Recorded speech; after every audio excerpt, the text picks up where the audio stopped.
Welcome, college basketball fans, to the Full Court Press Podcast with LT and Sammy D. This is the podcast that brings you legendary stories from college basketball's golden era and dives in deep with a current analysis of today's game. Get ready for the most energetic and entertaining college basketball podcast around. Let's get it.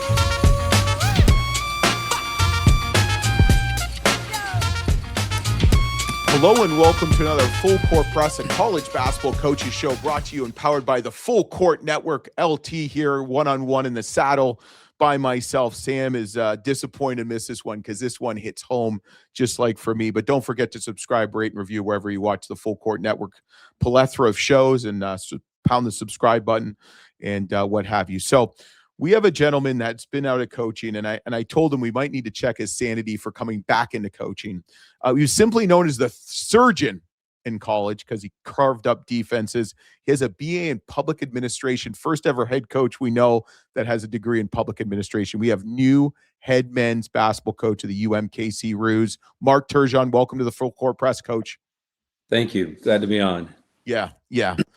What the hell are you doing coming back to become a head coach after being out for 5-6 years? You're coming at like the most interesting time. Yeah, it's funny. I had no desire to come back. Didn't think I was going to come back into coaching. I had mastered retirement. I was having a lot of fun. I was involved in consulting coaches. I started a nonprofit for Alzheimer's, which I still do and will continue to do. I was traveling with my young kids, playing a ton of pickleball, but this was a chance to get back home. When Dr. Martin first called, I really wasn't interested, but I wanted to hear him out.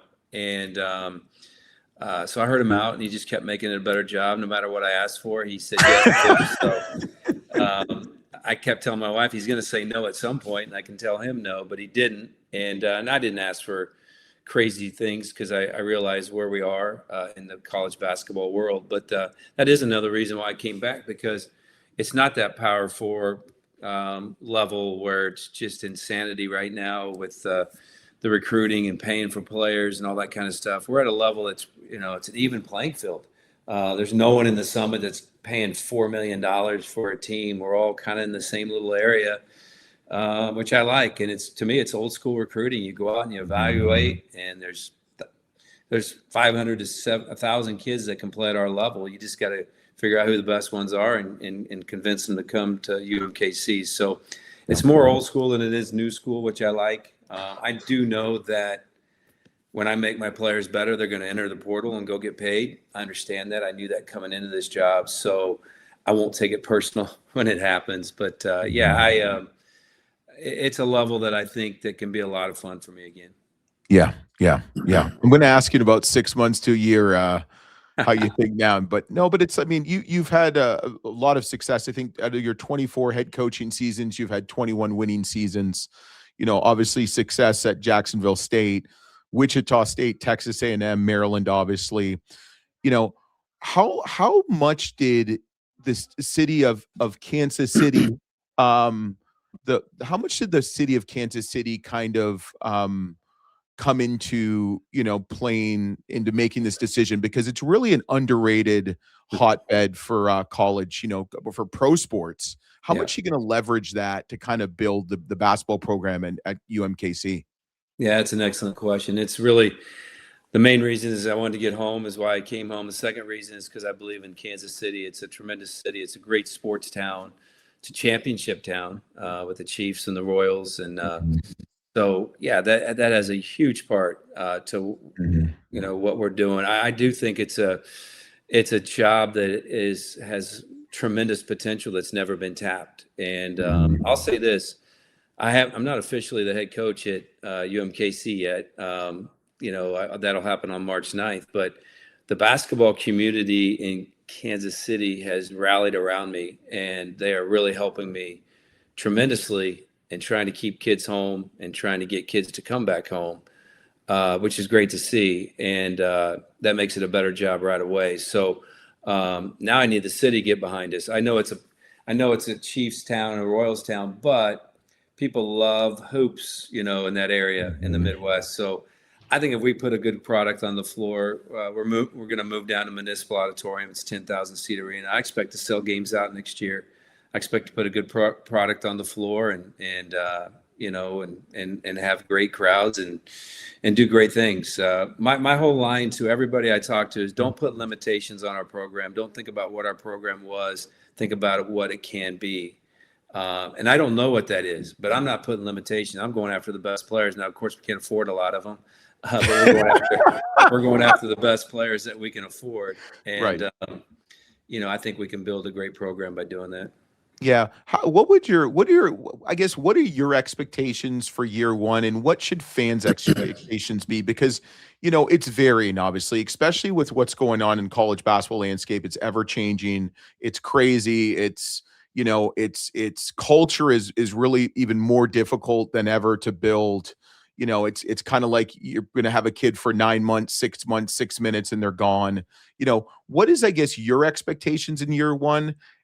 And is it pretty much aligned with what fans should expect?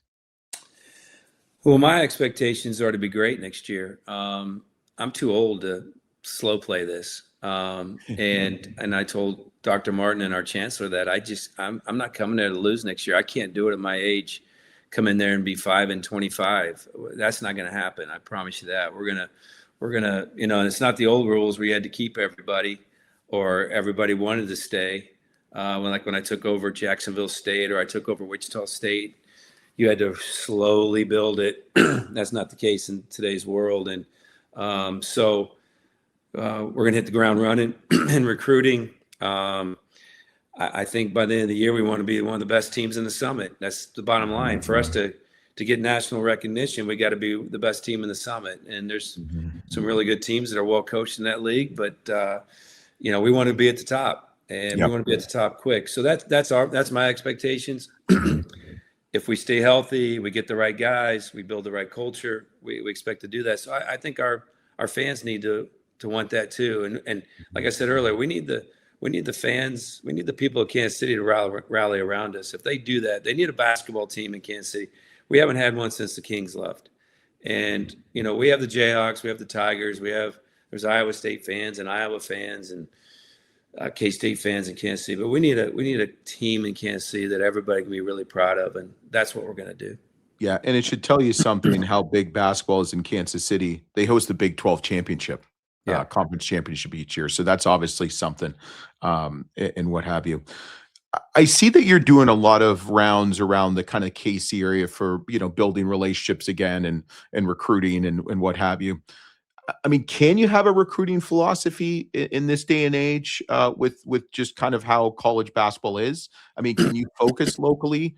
Or, I guess I know what the pitch is going to be, but what kind of roster makeup do you see you having? Is it going to be all transfers? Are you going to try to get some freshmen and develop them and what have you? I mean, if you could put the blueprint on a wall, what would you say it is year one or two? Yeah. So this is what I'm thinking today, and you can call me in a month. It might be different, but what I'm thinking today is I want to sign freshmen. I want to build a program with freshmen. There's some really good players in the area that I need to keep home.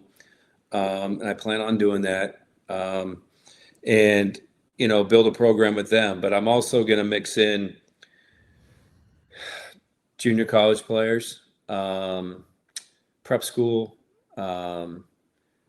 any way I can get them, and then of course the transfer portal. But how much can we afford in the transfer portal?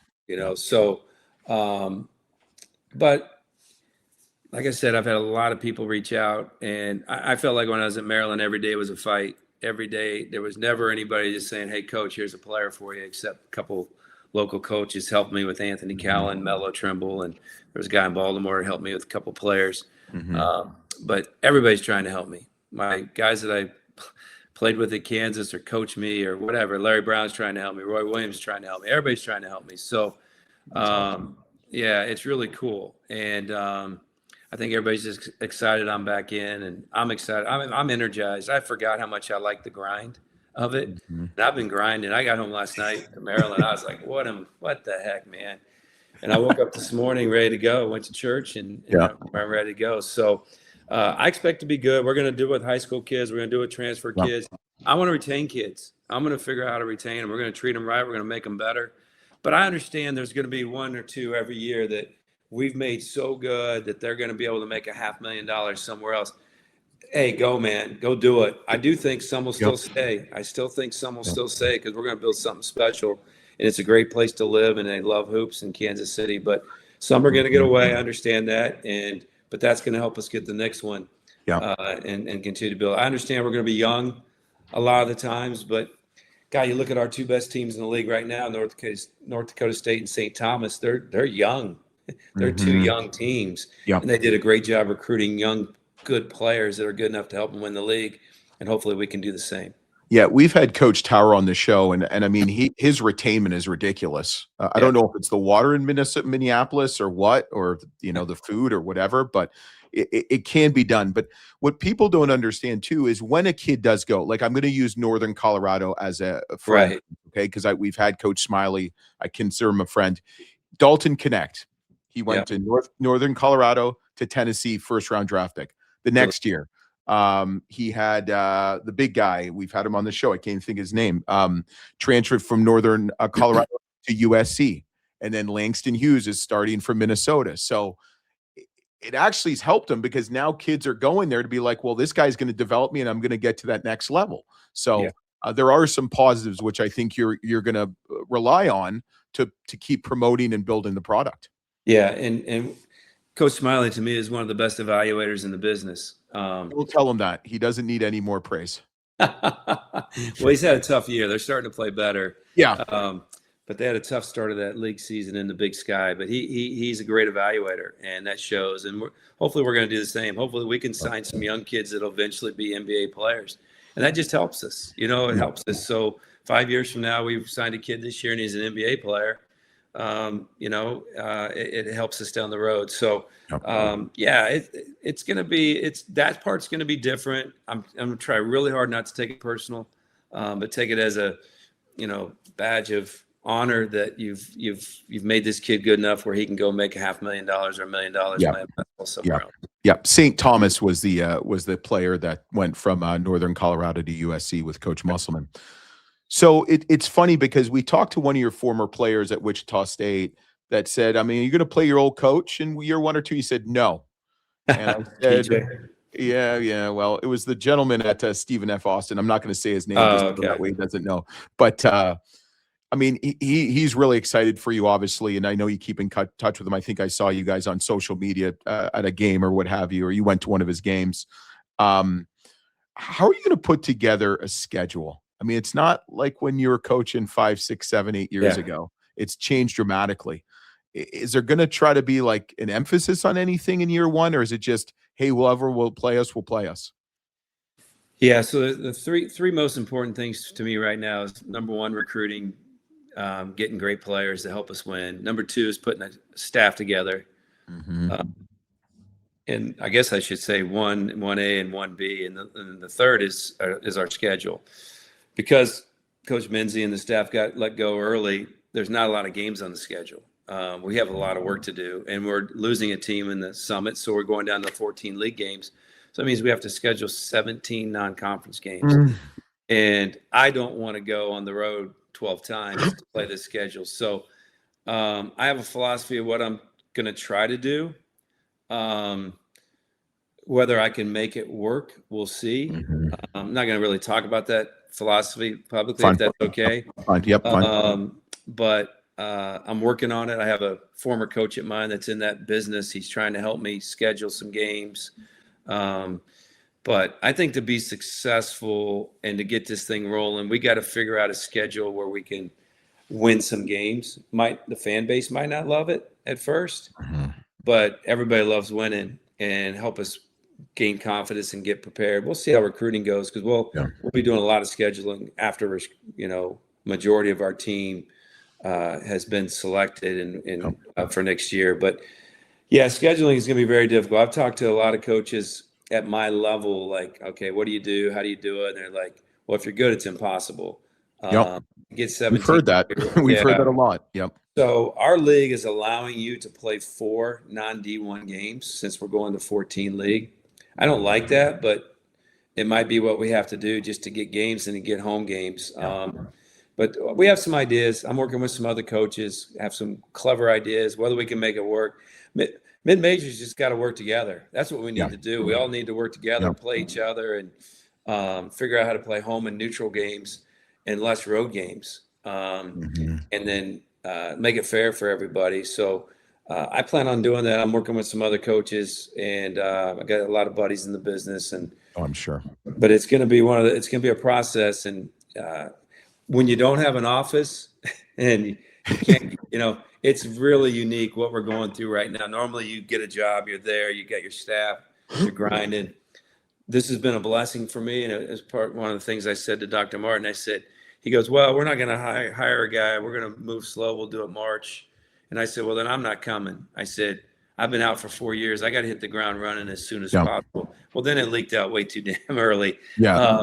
And so I wanted it to be like mid-February, but it leaked, and here we are. But it's really helped me, one, put a staff together, two, start to work on scheduling, and three, really start to work on recruiting. Yep. So, Coach, I can offer up a 7th grade CYO basketball team next year. All you have to do is pay him, just buy him Chick-fil-A one night, and we're there to play a home game for you. We might have to do that. I'll let you know. I'll throw in some pizzas on top of Chick-fil-A. Well, you remember back in the day when you were playing, I'm a little bit younger than you, not by much. We'd always play these exhibition games, and there were like these all-stars. Like it was like me and you coming out of work on a Tuesday and playing a game at 7. We could always go to that. But, it's funny you say that because, Travis Steele, we've had on the show multiple times. I talked to him here and there. Miami, Ohio, everybody's knocking his non-conference schedule. But people wouldn't play him because he retained so many players, and same with his brother at Akron. He had a little bit of a stronger schedule, but you said something, you have to be creative and you need to work together. And hopefully, as this keeps moving in that direction, that more teams will do that. I mean, I've heard of things of like, hey, we'll play a home and home. And Coach Kowalczyk at Toledo said, we'll always play away first because that always gets the game. Maybe a better team or something like that, or neutral. Like maybe you host a triangle tournament where you play 2 games or 3, over 3 days. And Akron did that, where Alabama State and Omaha came in and played Akron, and they each got 2 games, and they played at Akron. And then the next year, maybe they'll do it. So that's good that you're open to it, and I'm sure that will help. But you can always play when you're at KU. You can play Fort Hays State and stuff like that. And State. I remember those days. Yeah. It'll be interesting to see where it goes. The one good thing is I don't have to play 7 games against KU or Missouri, which I didn't want to do. We still have to play a couple. I think we're starting at Creighton next year is the first game, and we'll add, we'll add a Missouri hopefully, or a Kansas, or someone like that. But they're gonna have to pay us a lot for us to come, and we need a lot of money to help pay the bills. So, but I only have to do 2 right now, and but I do think, I'm in a city that there's a lot of Jayhawks. There's a lot of people that love basketball. I think we can do great things. I think we can raise a lot of money. I think we can up it where I don't have to play these guarantee games. My buddy you mentioned that's done so well with his program. He didn't play any guaranteed games this year. And there's and he's had a fantastic year. But it helps not having to play those games if you can raise enough money not to do it. So that'd be my goal, where we can get to the point where I have to play one or don't have to play any of those. But we'll see. It's a process, and I'm excited about it. But I do think scheduling is the one thing that's gonna drive me the most crazy. Sorry to bring that up, Coach, but we do this. Let's have some fun here. So we do this section called the shot clock. Sam usually talks about it or sets it up. Just one-word answers. If you got a story, obviously you can use more than one word. We actually had a coach, I can't remember who it was, that tried to use one word. I'm like, you can use more than one word, Coach. Just fun, very easy. Talking about yourself and kind of like your background and stuff like that. So what would you say, now that you're in kind of UMKC the last 3 weeks to month, what would you say the biggest misconception of UMKC hoops is? That we don't have great potential. Okay. Toughest place you've ever coached at? Ooh, I'm going to say, oh my gosh, Kansas, Indiana. Yeah, Yeah. those two places. Yeah, I can only imagine. So then what would one word to describe Allen Fieldhouse would be? You've played there, you've coached there, Yeah, coached against there. passionate. Yeah. Yeah, Yeah. I've witnessed it multiple times, as has Sam, and I amazing. don't know anywhere else better to watch Yeah, a college basketball game, hands down. they bring it every year. It's Yeah. amazing, and they're Yeah. spoiled. It's a spoiled fan base, but they bring it every year. It's amazing. Oh, it's crazy. And people are like on Twitter, like, oh, this is like, no, it was good. It was like that 20 years ago, 15 years ago. When you're there. I love asking coaches there when they say toughest place to play and they say Allen Fieldhouse. I said, when did they start doing rock chalk Jayhawk, the slow roll at the end of the game? Yeah. I was like 6 minutes. I'm like, oh, you guys got killed. You know what I'm talking about? Yeah. So give me, of all the years you've coached, okay, Jacksonville State, Wichita State, Texas A&M, and Maryland, put together the 5 greatest players you've ever coached against. If you had a team, give me the 5. Oh man, I'm terrible at this stuff. Can always get better. Yeah, because I don't remember all of them. To be honest with you, there had to be some good players at Kansas when I was there. All right. Well, let me ask you this, okay? If you had one team that you've coached, what would the first team come to mind? If I said, what was your kind of most memorable team of all your years head coaching? Wichita State 2006. Why? Because Wichita State wasn't any good when we got there, and we built it into a Sweet 16 team, and we did it with just great kids. Yeah. And I feel really responsible for the success Wichita State had while I was there and after I left. And of course, Greg took it to another level, but we built a pretty amazing program there. Yeah. Yeah. Okay. That's a fair enough. That was an easier question, right? Yeah. All right, Coach, give me your funniest recruiting story that you can share. I was at Jacksonville State, and we were recruiting this kid named Josh Bryant, and he was into that all-star wrestling stuff. And I'm going to say Cold something Steve Austin. Stone Cold Steve Austin. Steve Austin. Yeah. So I'd call him and he'd be like, I go, what are you doing? He goes, I'm watching Cold Stone Steve Austin. So long story short. Stone Cold, Coach. Stone Cold. Whatever, the ice cream place. And we go in there, and back then you wore coat and ties to do in-home visits, and that's the beauty. I don't think we do a lot of in-home visits anymore, which is great. But we go in, I got the coat and tie on, and I was like, we start going through it, and Alabama had just been in his home, and you got SEC Alabama, you got Jacksonville State in the transatlantic. And so I had to do something to try to get this kid. And so did you watch that last night, Stone Cold? Was that incredible? And I started ripping my coat off, and then I started ripping my tie off. And, I think I just ripped the buttons right off my shirt, and I had this Stone Cold Steve Austin shirt on underneath. And I mean, they got so pumped up, and they're like, hey, y'all, get out, come on out of the, they're calling the family out of the back. It's Southern as you can be down there in Alabama. And here comes all the family just to look at my T-shirt. But that was one thing, I was probably 34, 35 years old then. And it worked. We ended up getting Josh. He came and played for us and helped us turn that program around quickly. But that was a in-home visit. There was a lot of good stories. But that was fun when we ended up getting the kid. That's funny. Was he a pretty good player for you? He was a really good player. He was a really good player for Jacksonville State, and he was a great kid and still became a high school coach. We still talk today. Awesome. Yeah. Give me this song that best describes you. If you had a walkout song first game of UMKC next year, what would it be? Oh God, I'm terrible. I am so bad. I have a lot of great songs. Can I look at my list? Yeah. Pick one though. Yeah. Golly. I feel like you're going to surprise us, Well, I'm an old school guy. What I mean by that is I like reggae, and I like Motown stuff. I like Brandy. Wow, But what's the song I'm that's looking? surprising right there. That's good though. Yeah. Ooh, I can't see anything. I like the song "I'll Take You There." Yeah. BB's and C. Yeah, I like that one a lot. I'd probably, because I'm going to take them there. I'm going to take them someplace they've never been. I know that's not what the song's about, but Yeah. that would be the song. Okay.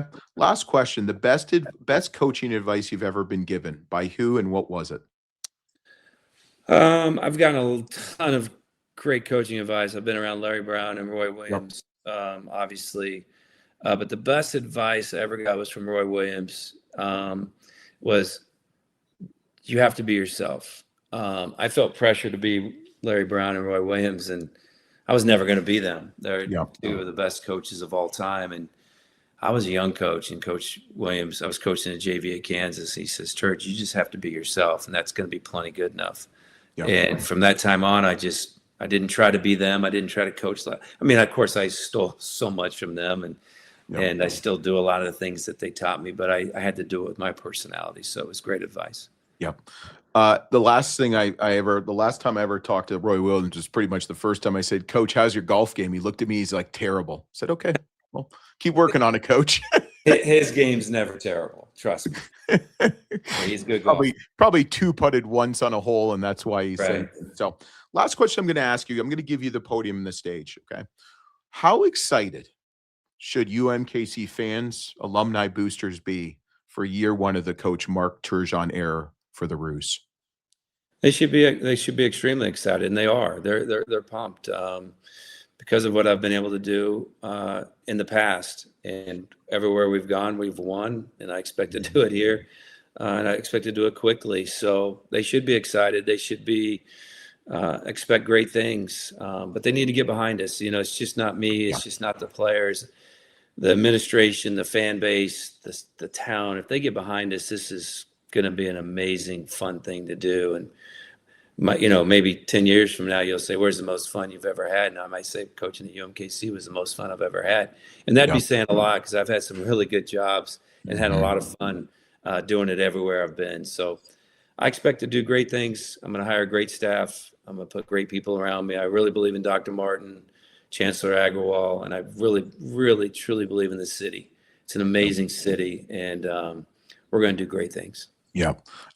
You're going to stick on one more second, but Coach, if you promise that you're going to have barbecue at the basketball game, Sam and I'll come in. I know he'll come in to visit his family as well, but I think there's a trip to Kansas City in your first year. But Coach, we really appreciate it. Check out, get ready for the Roos. They're going to be bouncing around the court next year, and we're really excited for you, Coach. I mean, you're a winner through and through, and I think you picked a good fit, and I think that the city will embrace and get behind you. But thanks for listening. Thanks for watching. We'll be back next week on a Full Court Press College Basketball Coaches Show.